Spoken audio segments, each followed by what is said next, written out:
This is a SaaS positioning worksheet, a spreadsheet that I put together for you. And what you're going to be able to do is start filling in notes on the right here for each of these different categories that I've listed. And just download the file, start filling it out. The way I want you to approach this is think of it as a brainstorming exercise. So just kind of jot down what you know right now, refine it later as you get more information. You can leave holes in it. It's not meant to be this kind of linear step-by-step, this is the way that you have to approach positioning, because with positioning, there's going to be some jumping around, there's going to be some qualitative research that then you validate with quantitative research. And particularly if you're an early stage startup, you're going to do a lot of changes. And you need to be agile when you're thinking about this kind of positioning exercise. So let's take a look at where we're going to begin, which is the product attributes. So this is essentially the supply side. It's what you're able to supply the target customers.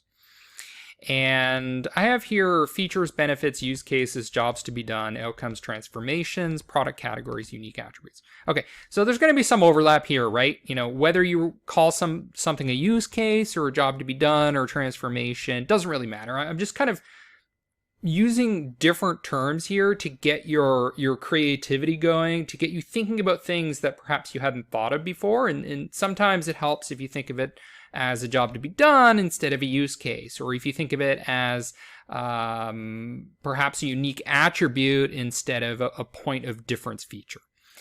So just start writing notes here. If there's redundancy, if things are repeated in different categories, that's fine.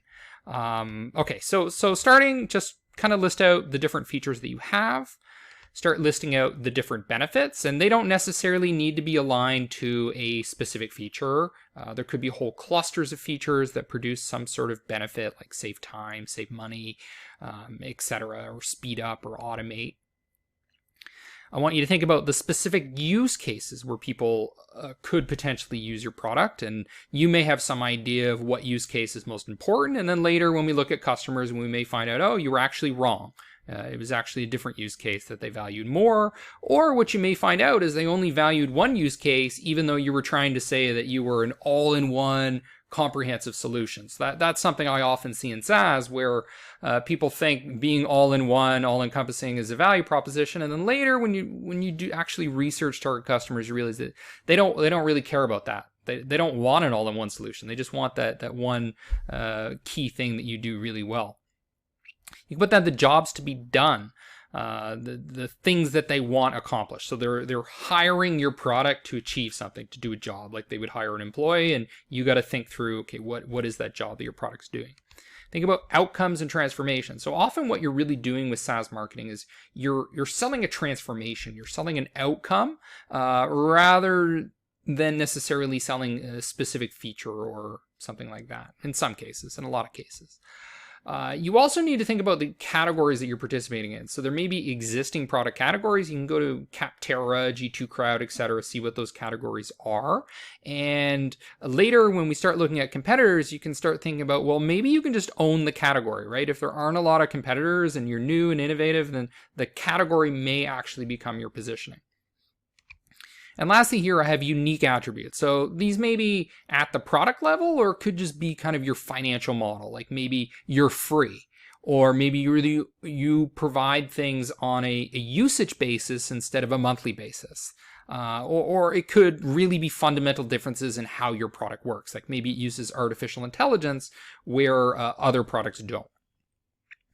So once you looked at the supply side, now let's look at the demand side. Okay, what are customers actually demanding? What are their needs?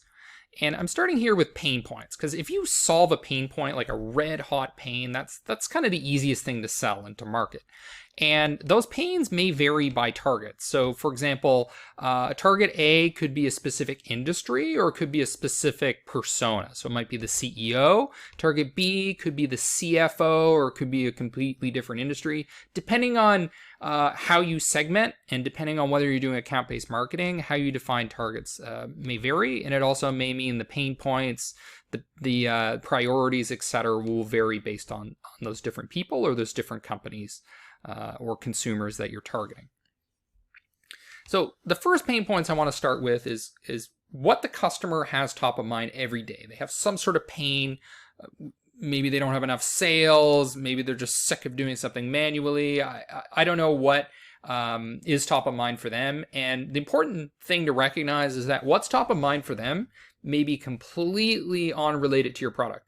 Do not assume that your product needs to solve a problem that's top of mind for them. Okay, it's often the case with SaaS that you're actually trying to market something that is not top of mind for the buyer. It's something that may be top of mind at when a particular event happens, like a lawsuit or a technical breakdown of their existing software, or maybe when a virus hits or something like that. But generally, day to day, they may not be thinking about it. If they are, then that's great, and that's going to be easier to market. Now, the other type of pain points I want you to think about are specifically related to your category, your product, or your solution. So maybe they're sick of other competing solutions that they use and that they don't provide this, or they don't use artificial intelligence, or their predictive analytics is wrong, or the automation's too slow, or the automation's out of sync. Like, there could be all sorts of pain points centered around what it is that you're selling.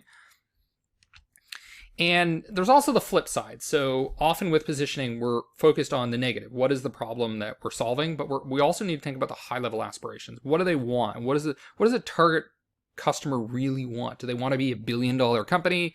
Is it an entrepreneur that just wants to retire with $1 million in his or her bank account? I don't know what it might be. The other thing that you want to do is hone in on specific frustrations that the targets have with the status quo. And the status quo might be spreadsheets. It might be an employee that does a job that SaaS could. It might be pen and paper. It could be just notes in a filing cabinet. I don't know what that might be. Okay, next, often it's good to have like a list of the top priorities. Like, these are the main things that the target customers care about. And, there may be 5, there may be 10, depending on how much data you have access to or how many people you've spoken to. And another thing here, and this becomes more relevant when you're getting deep into research, and maybe you're working with a research company, is the willingness to pay. So the willingness to pay to solve pain point A may be different from pain point B, and the willingness to pay for specific features may be higher for some than for others. Another key thing to evaluate is the current tech stack. So often the first question that somebody might have when they're considering your SaaS is, does it work with what we use right now? So does it work with their ERP?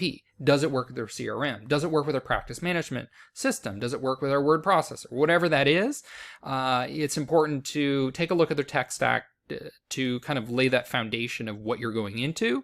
Because if you're a standalone product that doesn't integrate with what they're using, they may or may not want that. In some cases they may, because it's less complicated for them technically, but it's also going to be a pain in the butt later in terms of saving time, etc. Another thing to jot down here is the barriers they have to reaching their goals. So if we know their high-level aspirations or just kind of their midterm goals, what are their barriers to getting there? And it's possible your SaaS is removing those barriers to help them get to that goal more quickly.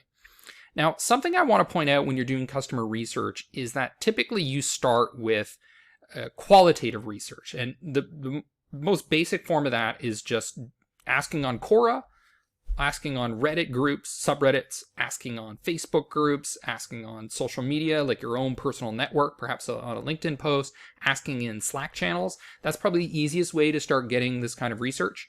Then what I would move into is emails or perhaps WhatsApp messages or whatever, where you're getting direct feedback from people. Now, one of the hardest things is to actually get people on the phone to have a conversation. That's kind of the gold standard for qualitative research, is to actually spend half an hour on the phone to kind of get ideas, get insights from those target customers, the people that are in the target customer group you're going after. But it's very hard to do that. So one of the ways to convince somebody to actually show up for a phone call is to pay them. Say, we're going to give you a $100 Amazon gift card, $50 Amazon gift card for input. You could do that with email too. So one of the problems, if you just go broad and start saying, okay, anybody who volunteers, we're going to get feedback from them, you may not necessarily get the CEO of a Fortune 500 company. You may not necessarily get the people you want. But if you're paying and you're incentivizing people to provide you insights, then you're more likely to get your actual target customers. Now, qualitative is the most important because it's where you start, and it's where you kind of lay the field of what needs to be considered. The stage 2 is the quantitative. So this is when you typically do a survey.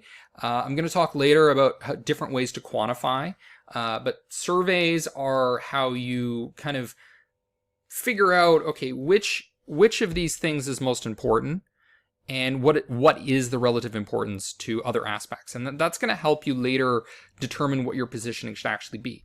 Now, something I want to point out is that there's a limitation to the information that you can get from customers, because customers only know so much. And although they may think that your product's most important because it solves A or it does B, they may not realize what you're capable of. They may not realize how you create value. So don't assume that your positioning needs to rely purely on what customers say. Sometimes it means figuring out what customers need or what their future needs will be, even if they don't realize it. Okay, so I put this as a separate category because I think it's just so important, but figuring out the level of awareness or education that the customer has. And some people, they're not even aware that they have a problem. They don't know that this is an issue, and that's where the majority of your customers may be, potential customers. They may also not even be aware of the category. So maybe you're a CRM. They don't know CRMs exist. Sometimes that's the case. Or they don't even know that term, CRM. Then there are people that are just product unaware. So they don't know about your specific brand. They don't know about your specific offering. But then there are people that are aware. So when you're a larger company, or perhaps you're in a super niche where everybody knows you, even though you're not a large company, then they're aware of your product. So the positioning will vary depending on the level of awareness that you figure out or you guess at where customers are in their kind of awareness funnel, if you will. So, for example, positioning yourself as the best CRM assumes that they know what the product category is, right? Okay, you're the best CRM. But if most people in your target customer group are not even aware that they have a problem and don't know the category CRM, positioning yourself as the best CRM is pointless. It's messaging that doesn't resonate. Now, let's say you're in a market where most people are already aware that your product exists. Then taking kind of this positioning that's trying to educate them on the product doesn't really make any sense. You gotta go deeper than that. Now, the last thing I put here is objections to buying or trying, and that's something you need to address based on customers' awareness, because they're going to have a whole series of objections to why, oh, we don't need to use that category, or we don't need to use your product, or we think that category is super expensive when actually it's not, or we think there's going to be an expensive licensing deal when actually it's just month-to-month sales, or we think we don't have a problem. Okay, we got to figure out and surface what those objections are, because hammering and addressing each of those one by one can be one of the most guaranteed ways to actually get people to act, particularly when you're doing something like a long form direct response letter, email, etc. Okay, so we've looked at the product supply, we've looked at the demand, we've looked at the level of customer awareness. Now let's analyze the competition, because the positioning you take is going to depend on how crowded the space is with your competitors, and the amount of value that you deliver is contextual and based on how much value the competing solutions have. So first thing I would do is put in the direct competitors, and these are going to be other people that basically provide the same software as you or very similar. But then there's also kind of perhaps indirect competitors. So this might be the status quo. So using spreadsheets or Excel may be what they're doing. They may be using pen and paper. They may be using an employee. These aren't technically direct competitors, but they're solutions that compete with yours, because people may object to using your software when they think, oh, okay, well, TED can do that, or we have Excel to do that, to do this, or we have Google Docs, which is free. Why do we need your surveying tool? Whatever. So by analyzing the competition, then we're able to go back to our product and figure out, okay, what things are actually points of difference that make us different from our competitors? What are the points of parity? So the things that we actually have very similar to our competitors, maybe we didn't realize it. Maybe we thought we were special, turns out we're not really that special. Turns out a lot of the competitors offer what we do, and we didn't know. And then there's points of irrelevance. So there are things that your competitors highlight, and there are things that you highlight that are actually irrelevant. They're not things that customers actually care about.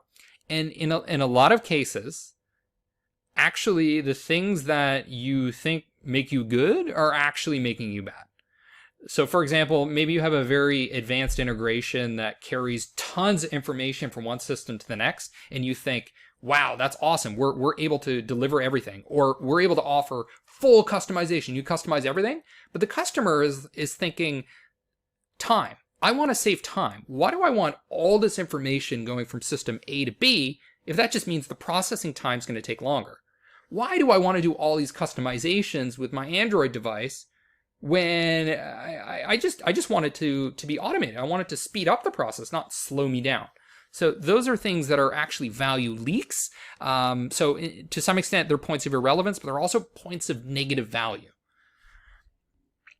All right. Now, another thing that I want to address here is categorization. So you need to figure out if you are a business-to-business non-strategic purchase, a business-to-business strategic purchase, a business-to-consumer purchase, or are you some sort of hybrid? And you can jot whatever notes you want into the hybrid section.